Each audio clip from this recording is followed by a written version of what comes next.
ठाणे महानगरपालिकेच्या महापौर उपमहापौर पदासाठी आज झालेल्या निवडणुकीत शिंदे गटाच्या शिवसेनेने ठाणे महापालिकेवरील आपली सत्ता कायम राखली आहे। तब्बल 3 वर्षांनंतर शिंदे सेनेकडून प्रभाग क्रमांक 20च्या नगरसेविका शर्मिला रोहित पिंपलोलकर गायकवाड या ठाणे महापौर पदी विराजमान झाल्या आहेत, तर सत्तेतील मित्रपक्ष भाजपाकडून प्रभाग क्रमांक 11चे नगरसेवक कृष्णा दादू पाटील हे उपमहापौर पदी निवडून आले।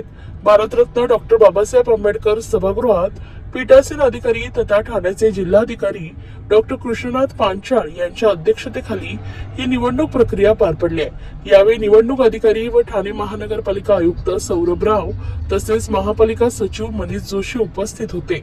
महापौरपदी शर्मिला पिंपलोलकर गायकवाड आणि उपमहापौरपदी कृष्णा दादू पाटील यांची बिनविरोध निवड करण्यात आली। या प्रसंगी तुळशीचं रोप देऊन नवनिर्वाचित महापौर व उपमहापौर यांचं स्वागत करण्यात आलंय। सभागृहात महापालिकेचे सर्व 131 नगरसेवक उपस्थित होते।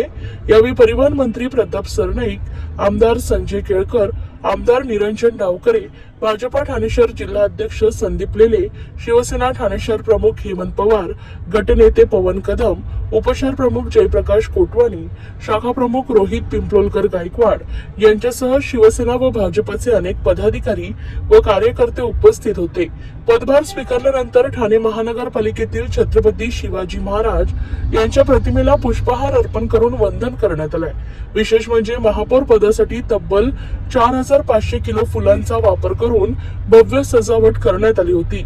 यावेळी परिवहन मंत्री प्रताप सरनाईक, आमदार संजय केळकर, महापौर शर्मिला पिंपलोलकर गायकवाड व उपमहापौर कृष्णा पाटील यांनी प्रसार माध्यमांशी संवाद साधताना अधिक माहिती दिली। नियुक्तीनंतर नवनिर्वाचित महापौर व उपमहापौर यांना शुभेच्छा देण्यासाठी नागरिक व कार्यकर्त्यांनी मोठी गर्दी केली होती। त्यानंतर ढोल ताशे लेझिमच्या गजरात वाजत गाजत भव्य विजयी मिरवणूक काढण्यात आली। या मिरवणुकीत कार्यकर्त्यांनी फुगड्या घालत जल्लोष साजरा केला आहे। नमस्कार, जय महाराष्ट्र। महायुतीचं सरकार होतं आणि महायुतीच्या सरकारमध्ये महापौर आणि उपमहापौर यांची आज बसवण्याचा प्रोग्राम ठाणे महानगरपालिकेवर झालेला आहे आणि पुन्हा एकदा ठाणे महानगरपालिकेवर भगवा फडकलेला आहे। धर्मवीर आनंदिगे साहेब यांनी जो वसा या ठाणे शहरासाठी घेतला होता तो वसा तसाच आपले महाराष्ट्र राज्याचे लाडके उपमुख्यमंत्री एकनाथजी शिंदे साहेब यांनी नेला आहे। मुख्यमंत्री पद असताना साहेबांनी जे महाराष्ट्रासाठी जी विकास कामं केली आहे, तळागाळापर्यंत लोकांसाठी ज्या समस्या सोडवल्या आहेत, लाडकी बहीण ही योजना कोणीही अंमलात आणली नव्हती, ही सगळ्यात मोठी योजना साहेबांनी आणली आणि त्याच्यानंतर लाडके भाऊ म्हणून या महाराष्ट्रावर त्यांचं सगळ्यात मोठं नाव झालं आणि आता ठाणे शहरावरती 2026च्या ज्या निवडणुका झाल्या त्या निवडणुकांमध्ये महायुतीचं सरकार आलं आणि त्याच्यामध्ये आज महापौर आणि उपमहापौर बसलेले आहेत। ठाणे शहरासाठी सगळ्यात चांगलं काम करण्याचा जो वसा आपल्याला एससी शेड्यूल कास्ट मधून खरं तर मला मिळालेला आहे आणि चांगली विकास कामं करण्याचा मी नक्कीच प्रयत्न करेन।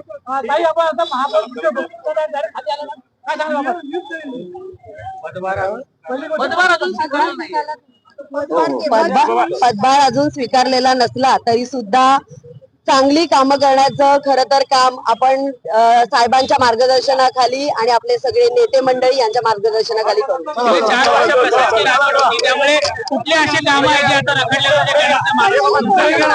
खरं तर 2022 मध्ये कार्यकाळ संपला होता आणि 4 वर्ष प्रशासन सगळं बघत होती आणि त्यानुसारच आता 2026 मध्ये इलेक्शन झालेली आहेत आणि नगरसेवक आणि बसलेले आहेत। महासभा जेव्हा होतील तेव्हा नक्कीच सगळ्या नगरसेवकांच्या समस्या आणि ठाणे शहराचा विकास आणि ठाणे शहरातल्या लोकांच्या समस्या बघूनच विकास कामं केली जातील।